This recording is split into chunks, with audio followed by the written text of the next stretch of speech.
Hi, I'm Perry from futureofcleaning.com, and I'm just coming to the end of a 5-week tour where I've been teaching how to add water-fed window cleaning to businesses, whether they be a window cleaning business or a mobile contractor business or pressure washing, power washing business.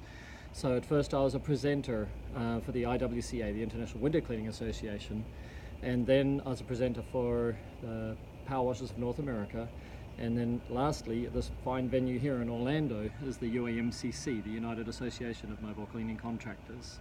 And I've been fortunate to be able to teach hundreds of people how to add water-fed window cleaning to their business.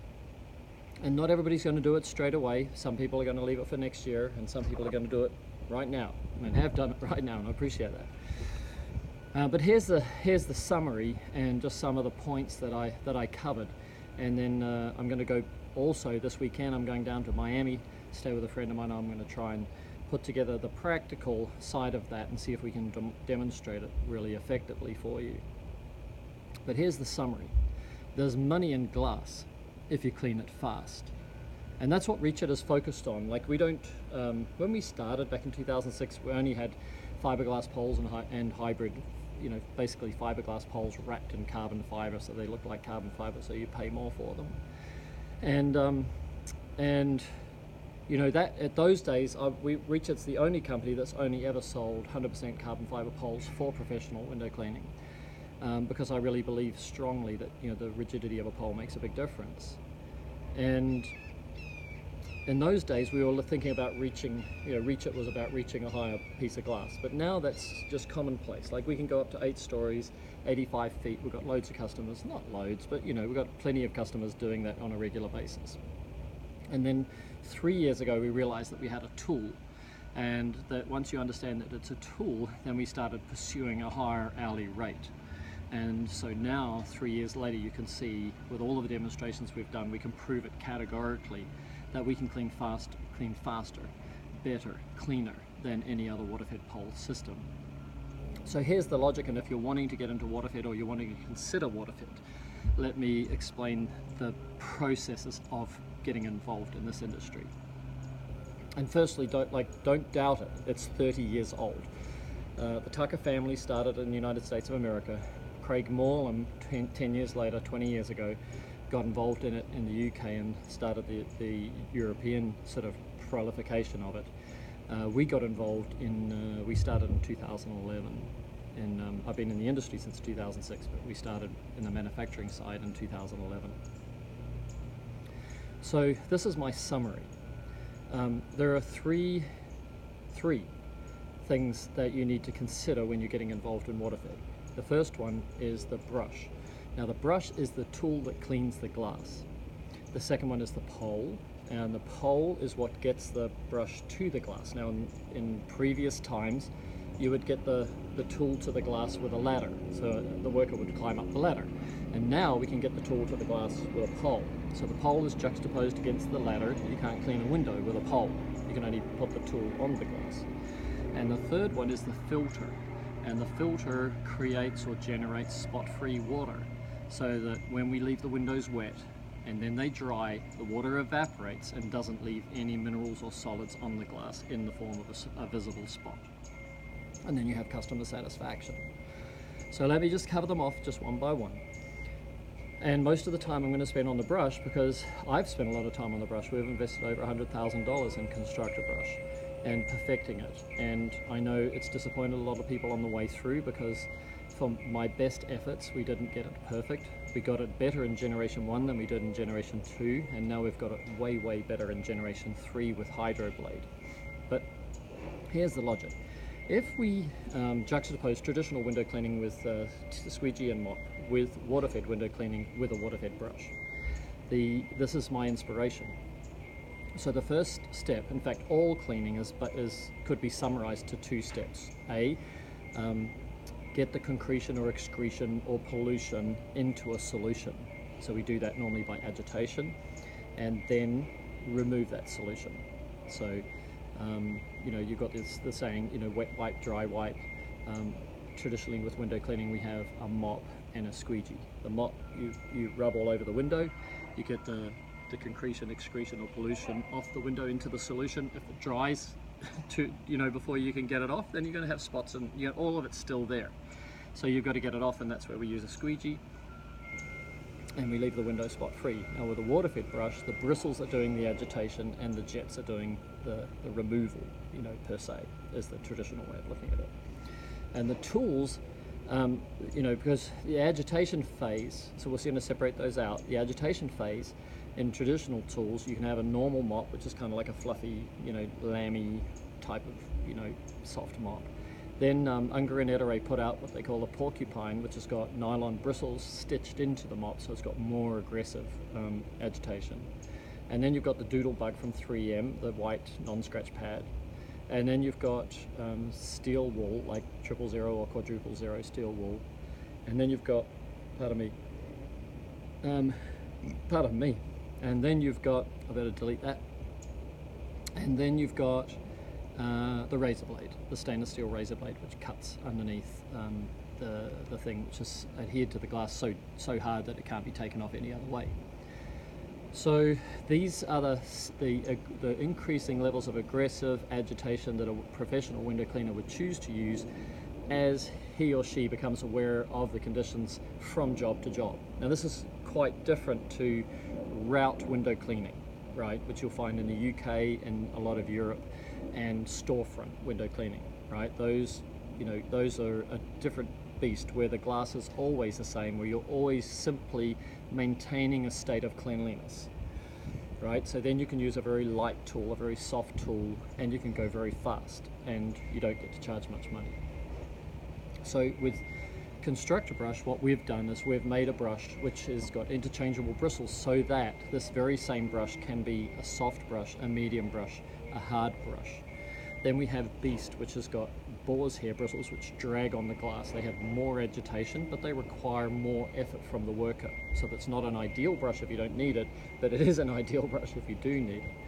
And then lately we've just released the bronze brush, which is able to accept a white pad or a bronze wool pad, and then in the same agitation stroke that you'd normally use with any other brush, you're able to remove some of the non-water soluble concretions that are on the glass. Now it won't, at this point, we can't remove things like paint overspray or artillery fungus, but we have another idea given to us by one of our customers. We have another idea that we think that maybe we can do that in the same stroke with a different set of fittings. So if you look at the intention of a professional choosing the right tool is to ensure that he's using the least number of strokes. So if he has, for example, an Unger Inlight, the green bristle brushes, that has 1/3 of the bristles of a Constructor brush, and they're longer and they lay flat. So if you have a difficult job, this is not the right brush. It's a nice brush. That's a nice brush for regular cleaning, right? So with Constructor, we'd be saying that you'd look at regular work, really regular work. You'd go for Swift with a very fine bristle, flies across the glass, one pass. And that's what we're trying to do. We're trying to get you down to one set of actions for regular work, two sets of actions for first, what we call annual cleans or 6 monthly cleans or whatever, where there's actually things that have got on the glass and actually needs serious agitation to get them off. Now, if you're agitating 3, 4, 5, 6, 7, 8 times, then you're using the wrong tool. It'd be like using a mop and trying to get stuff off that you would get off easily by using stainless steel wool. Yeah? Okay, so agitation, we want to be able to get the agitation stroke. Now, what we learned with water-fed poles is that we apply force against the glass on the upstroke and no force on the downstroke. We complete the cycle. So the upstroke has got the pressure against the glass, the upstroke has got the bristles splaying, and on the downstroke we just pull the pole back with gravity and the bristles come back. And with that in mind, we learnt that we can now combine these two separate processes which have existed in window cleaning since day one, and we can combine them into the one process. Agitate on the upstroke, rinse on the downstroke. So in order to rinse on the downstroke, we can't have the water coming out through the middle of the brush. So the first Tucker brush had water coming over the top. The first Ionics brush, which is that UK company, had water coming out over the top. they all, for the last 30 years, have all gone back to center jets because they can't successfully and haven't been able to successfully maintain water over the top without introducing dirt into the rinse water, and that's what Constructor does. Constructor has the end cap jets in the center because their point is right, but it has the hydro blade across the top. And then as you're coming across the top frame, you know, the brush is coming in here like that, it can come into the corner like this, and then down, and then we can turn it around and come up and across and down. Now, this way, we're making sure that the jets are not wetting above your agitation zone. And this is critical. So as soon as you take in a Constructor brush and take it up to the top frame like this, and then down, you've wet above your agitation zone into a dirty zone, and then introducing that dirt into your rinse water, which you can't see, and then it's going to dry with spots. So we always encourage, by the way, like if you're a business owner, never give a Constructor brush to a worker and say, what do you think of this? I can promise you they'll come back and say, it's shit, right? Within 2 to 4 hours. Right, because if they're going to use it like a tucker brush, they're going to go up to the top and they're going to do their normal action across the top like this and then agitate like this, and they don't treat that top frame differently when you've got center jets. Now whether I say tucker brush or I say reach it retro brush, they're all the same. They're basically, you know, the universal broom style pencil jetted brush that window cleaning has been using consistently for the last 30 years. So it's 30-year-old technology available brand new today. So if we can combine the agitation and the rinse, then we can more than double the speed, because what happens is that agitation is an up, down, up, down, up, down, up, down, and rinse is a sideways, sideways, sideways. Now, if all glass was the same, we could say that's a consistent result. However, all glass is not the same, and we have hydrophobic glass and hydrophilic glass. And with pencil jets, what we have is we've agitated the dirt into solution. There are spots all over the glass, and now we've got to remove or chase those dirty water spots. So we take the brush off the glass and we use the jets like the squeegee, and we have to go like this. Now if that water cascades like crazy, like beautifully, you can see it start at the top and go all the way to the bottom, then you can rinse like this. Yeah, don't forget to go the edges.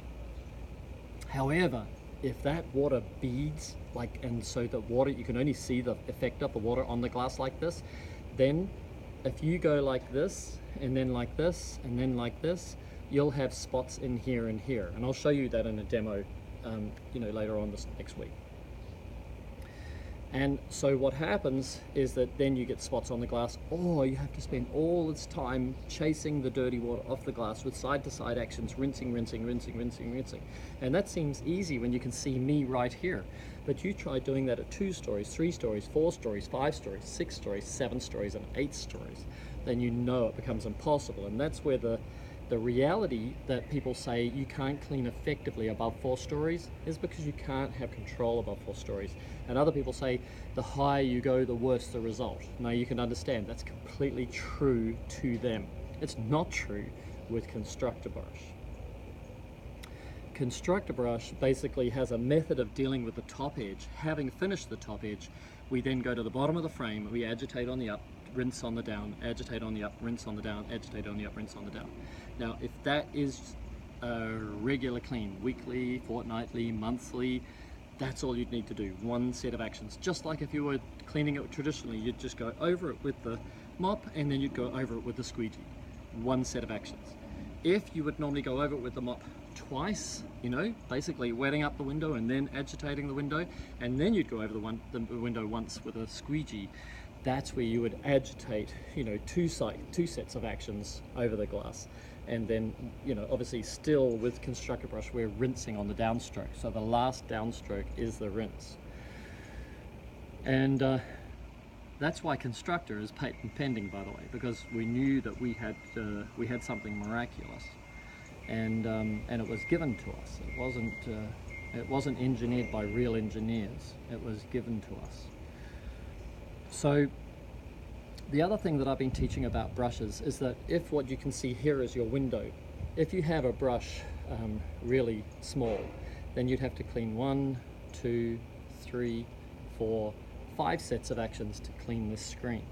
But if you had a brush that was more than half the width of the screen, then you could follow the left frame, follow the right frame, it's overlapping in the middle, and you're down to 2 sets of actions.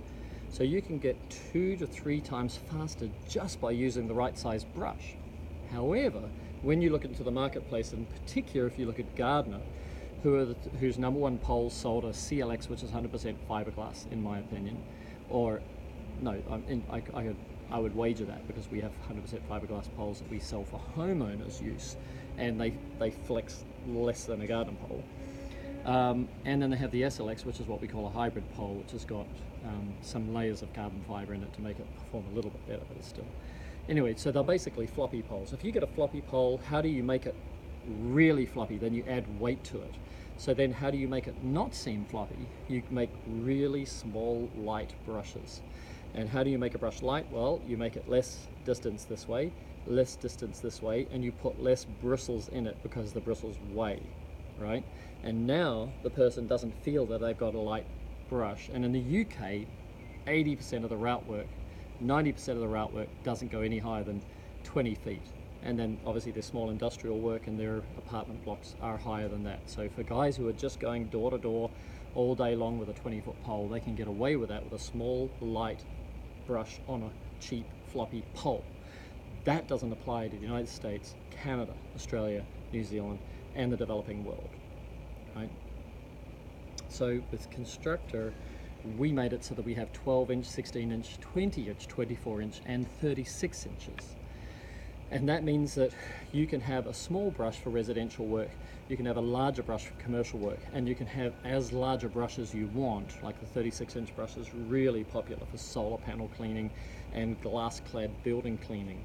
And we make poles that are rigid enough to sustain, you know, large brushes without feeling that they're excessively flexing, right? Because you're losing, if you start fighting the whip, you start losing a battle. You know, you're going to take more time and you're going to potentially injure yourself from repetitive motion injury because you're putting too much force in, and your effort is being lost in the flex, right? So that's another story. Safety, I'm not going to cover that today, but I do want to cover the issues of brush. The brush is the most important decision. It's the brush that can make you work 5 times faster than any other tool. So we're able to prove, like at the UAMCC just here, we had 7 o'clock, 8 o'clock, 9 o'clock, 10 o'clock, 11 o'clock. So we had 5 one-hour training programs consecutively. And part of that training program was that we, let me just check that there. Part of that training program was that we took a tucker brush. It was actually a tucker brush. The customer lent me a Reach It Mini and it had a tucker brush on it. And that happens, that's fine. So he lent me this tucker brush. And so we were able to take a tucker brush and say, okay, I need to clean this window. So I'm going to agitate, and we counted how far the brush travels to agitate the window. Go across the top, go across the bottom. Typical, traditional water-fed window cleaning style. And then we have to rinse. Now, the glass was ultra hydrophobic, so we have to rinse basically every inch. So you say if this was 5 feet across here, then we'd go 5 feet, 10 feet, 15 feet, 20 feet, 25 feet, 30 feet, 35 feet, 40 feet, 45 feet, 50 feet, 55 feet, 60 feet, 65 feet, 70 feet, 75 feet, 80 feet, like that. And basically in this one small example of a 3x5 piece of glass, we had to move the tucker brush 160 feet. Now, when we came to do the Constructor brush, we were able to go up and across and down, up and across and down, and then up and down, up and down, up and down, up and down.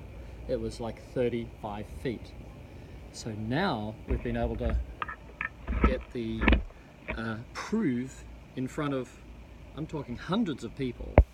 Yeah, we've been able to prove that we can, that Constructor brush is several times faster, like 5 times faster than using a pencil jet tucker brush.